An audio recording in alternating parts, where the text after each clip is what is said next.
Desde el primer instante en que Ana Bolena cruzó el umbral de la corte inglesa, supo que no había vuelta atrás. No era una simple dama de compañía, ni una cortesana más en el laberinto de palacios y secretos. Era una mujer con un fuego en sus ojos que desafiaba al mundo entero. Ana no llegó a la corte para ser olvidada, llegó para cambiar la historia. Era 1525 cuando Ana, joven, hermosa y astuta, apareció en la corte del rey Enrique VIII, la reina legítima de Inglaterra, una mujer firme y religiosa, representaba todo lo que Ana quería destruir. Enrique inició un proceso turbulento para anular su matrimonio, lo que sumergió a Inglaterra en una crisis que cambiaría la historia para siempre, la ruptura con la Iglesia Católica y la creación de la Iglesia Anglicana. Esto empezó a desgastar su relación con el rey y a encender los rumores en la corte. Ana, que había comenzado como la mujer más poderosa de Inglaterra,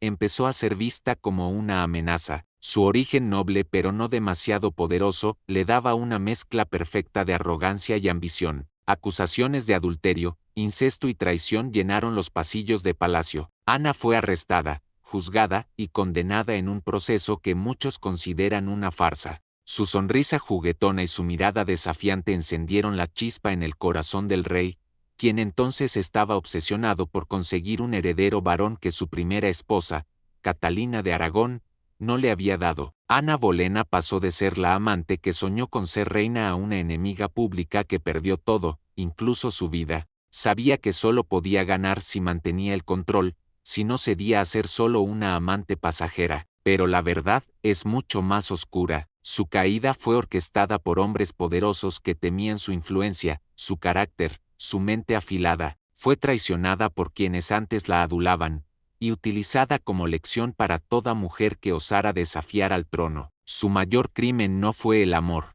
ni la ambición, fue tener demasiado poder en un mundo hecho para destruir a las que brillaban demasiado. Por eso, sus respuestas eran ambiguas, sus gestos cautelosos, sus silencios elocuentes. Sabía que la corona no era solo un símbolo, era el trono, el poder absoluto. Ana Bolena no era una mujer que se entregara fácilmente. Su poder estaba en el misterio, en la indecisión calculada. Enrique, acostumbrado a obtener todo lo que deseaba, encontró en ella un reto irresistible. Su juego de seducción se convirtió en una batalla donde el premio era la corona de Inglaterra. Mientras Enrique se debatía entre el deber y la pasión, Ana mantenía su independencia. El enfrentamiento entre Ana y Catalina de Aragón fue inevitable. Ana Bolena fue coronada reina en 1533. La corte, sin embargo, no la recibió con los brazos abiertos. Su ambición y su carácter fuerte hicieron que muchos la odiaran. Fue acusada de ser arrogante, manipuladora y de interferir en la política. Pero lo peor aún estaba por venir. Aunque Ana logró dar a Enrique una hija, Isabel, el tan deseado hijo varón no llegó. Los enemigos en la corte no perdieron tiempo. Una red de conspiraciones se tejió para derribarla. Su ejecución en 1536 fue un golpe definitivo para Enrique y para la historia de Inglaterra. Dicen que Ana Bolena cayó por no darle un hijo al rey. Fue decapitada por traición al rey, decía el juicio, pero detrás de esa sentencia había mucho más. Ana Bolena no cayó por un solo error. Cayó por ser mujer, por pensar, por decidir, por alzar la voz en una corte que solo aplaudía a las silenciosas. Uno de ellos fue Thomas Cromwell, el primer ministro del rey. Las pruebas eran endebles, basadas en rumores, confesiones forzadas o inventadas, pero el ambiente en la corte ya estaba envenenado. Mantuvo la cabeza en alto, se defendió, habló con firmeza, pero no hubo justicia. La corte no buscaba la verdad, solo necesitaban una ejecución limpia y ejemplar. Todos ellos posiblemente inocentes, todos víctimas de un engranaje de poder que necesitaba sangre para avanzar. El 19 de mayo de 1536, Ana Bolena fue llevada a la Torre de Londres, y años después, esa niña, la que fue señalada como bastarda, excluida, ninguneada, se sentaría en el trono como Isabel I de Inglaterra, una de las monarcas más poderosas de la historia.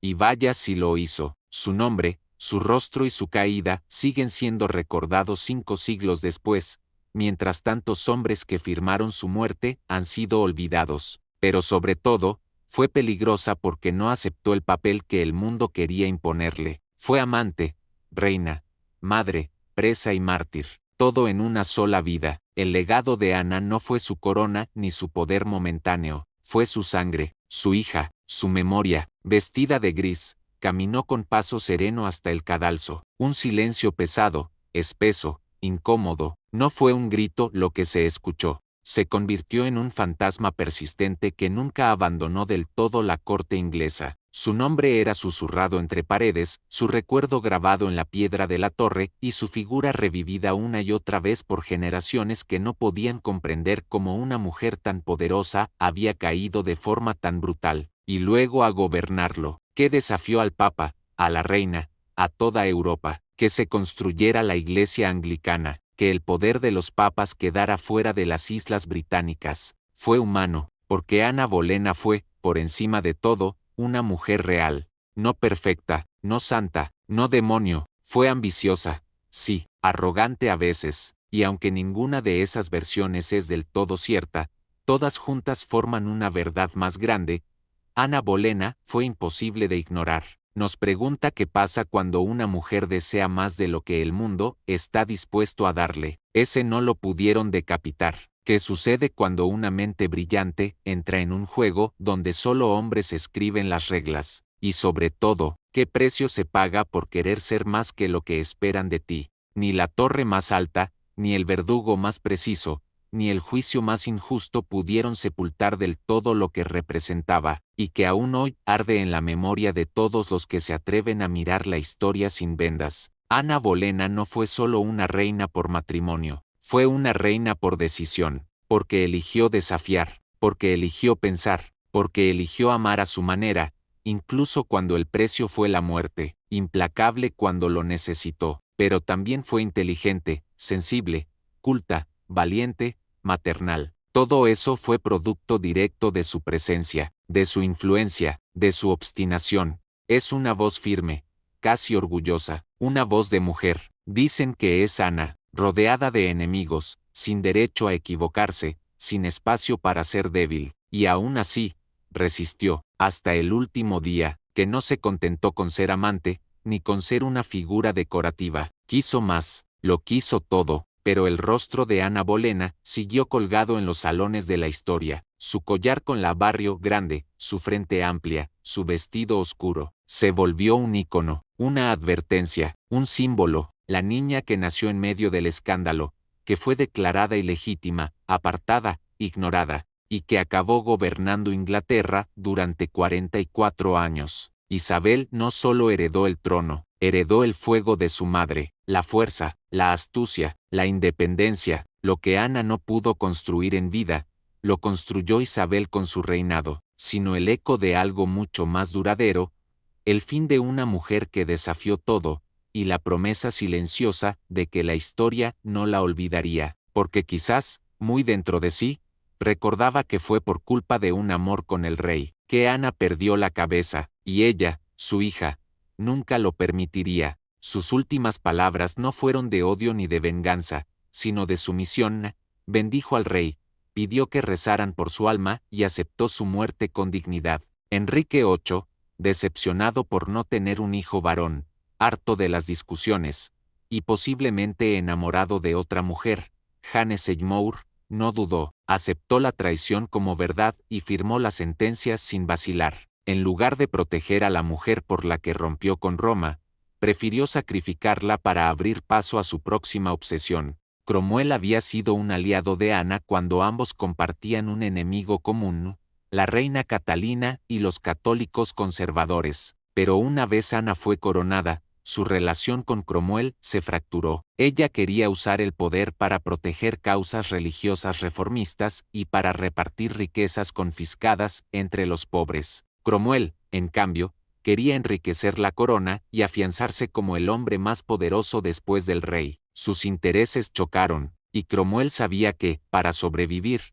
debía quitarla del tablero. Su muerte fue el resultado de una red perfectamente tejida por enemigos, antiguos aliados y por un rey que ya no la deseaba. La historia oficial quiso reducirla a una esposa infiel, pero si escarbamos un poco en los registros, las cartas, los movimientos de poder, aparece una verdad mucho más inquietante. Detrás del telón, había nombres y manos que sellaron su destino. El plan fue meticuloso. Ana fue acusada de adulterio con varios hombres, incluido su propio hermano, Georgi Bolena. El juicio fue una farsa. Ana fue llevada a juicio en mayo de 1536. Se sentó con dignidad frente a un tribunal que ya había decidido su destino. 5 hombres fueron ejecutados junto con ella, entre ellos su propio hermano. Pero algo quedó en el aire, algo que ni el hacha del verdugo pudo cortar. Ana Bolena murió, pero su hija Isabel sobrevivió, y tal vez eso fue lo que más temieron sus enemigos,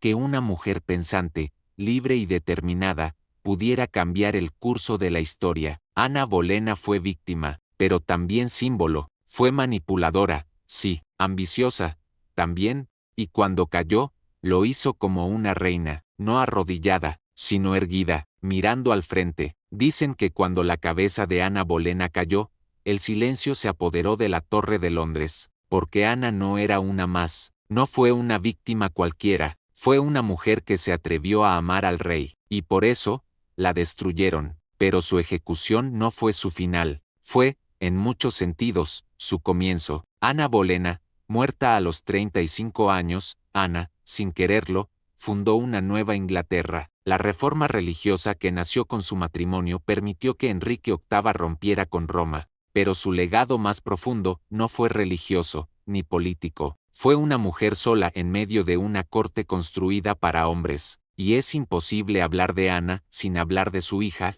Isabel, y cada decisión firme de Isabel, cada vez que se negó a casarse, cada vez que antepuso su corona a cualquier hombre, fue un eco de su madre. El tiempo pasó, las modas cambiaron, los reyes murieron, las guerras vinieron y se fueron. A través de libros, óperas, películas y series, Ana ha sido dibujada como seductora, bruja, víctima, feminista, mártir. Incluso hoy, 5 siglos después, su historia nos confronta. Ana pagó ese precio con su vida, pero su espíritu, a veces, por las noches, dicen que aún se escucha un susurro en la Torre de Londres. No es un grito, no es un lamento, porque no se puede encerrar para siempre a una mujer como ella. Su corona nunca fue de oro, fue de fuego, un fuego que encendió la rebelión, que quemó los puentes con Roma, que iluminó a su hija. Ana fue la mujer que rompió la historia por amor, y la mujer que la reescribió con su silencio. Aunque Ana Bolena fue ejecutada y su nombre quedó manchado en la historia oficial, su sombra nunca se desvaneció. Su caída marcó un antes y un después en la monarquía inglesa y en la lucha por el poder femenino. Los conspiradores que tejieron su destino lograron su objetivo inmediato, pero no se dieron cuenta de que con Ana se desataba una fuerza imparable. Su hija, Isabel, creció en medio de rechazo y peligros, pero llevaba en su sangre la voluntad indomable de su madre. Esa fuerza transformó a Isabel en una de las monarcas más influyentes de la historia. Además, la ruptura de Enrique VIII con la Iglesia Católica, impulsada por su matrimonio con Ana, sentó las bases para una Inglaterra moderna, independiente y con su propia fe. La reina que fue víctima de la traición se convirtió, irónicamente, en la chispa que encendió una revolución. En un plano más humano, Ana se convirtió en un símbolo de resistencia contra un sistema que no estaba listo para una mujer con poder real. Su historia no es solo la de una reina traicionada, sino la de todas las mujeres que, a lo largo de la historia, han luchado por ser escuchadas, respetadas y libres. Ana Bolena murió con la cabeza en la guillotina, pero su espíritu sigue vivo en cada lucha por la igualdad, en cada voz que se levanta contra la injusticia. Porque su historia no es solo historia, es un legado,